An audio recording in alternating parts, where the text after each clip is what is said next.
Inaugurazione del bacino di laminazione delle piene del fiume Agno tra il comune di Trissino e Arzignano nel Vicentino, realizzato dopo la grande alluvione del 2010, si estende su una superficie di 80 ettari tra i due comuni vicentini ed è in grado di trattenere 3 milioni e mezzo di metri cubi di acqua dal torrente Agno-Guà per la sicurezza di vaste aree tra le province di Vicenza e Padova e in parte anche di Verona e Venezia. Si articola in due bacini, uno di monte, uno di valle. Come funziona? Lo spiega l'assessore alla protezione civile. È come una grande vasca da bagno, sostanzialmente viene messo uno sbarramento sul corso d'acqua con dei buchi che fanno transitare solo un certo quantitativo d'acqua e quindi il livello a monte, se la portata è alta, si alza.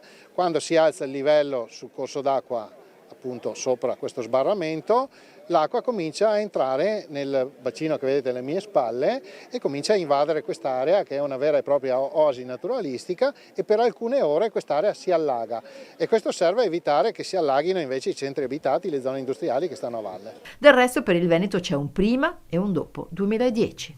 C'è assolutamente un prima e un dopo.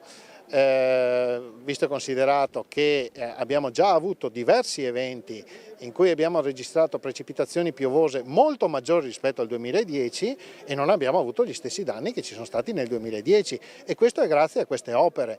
Poi mi rendo conto che queste cose fanno notizia quando ci sono i danni e quando non ci sono i danni non fanno notizia. Però cito un evento che è passato totalmente sotto traccia, che è stata l'alluvione del 5-6 dicembre 2020, dove abbiamo registrato precipitazioni piovose decisamente superiori a quelle del 2010, abbiamo registrato qualche danno puntuale, però assolutamente neppure paragonabili a quelli del 2010. Quante persone insomma, più o meno hanno lavorato qui e che tipo di lavoro c'è stato dietro? Perché noi lo vediamo adesso ma non ci rendiamo conto di che cosa c'è stato. Allora, più di 100 persone che si susseguivano in base a quello che erano le varie lavorazioni, l'estrazione, diciamo, sagoma di tutta quanta l'arginatura e anche le opere murarie che sono state fatte da varie imprese.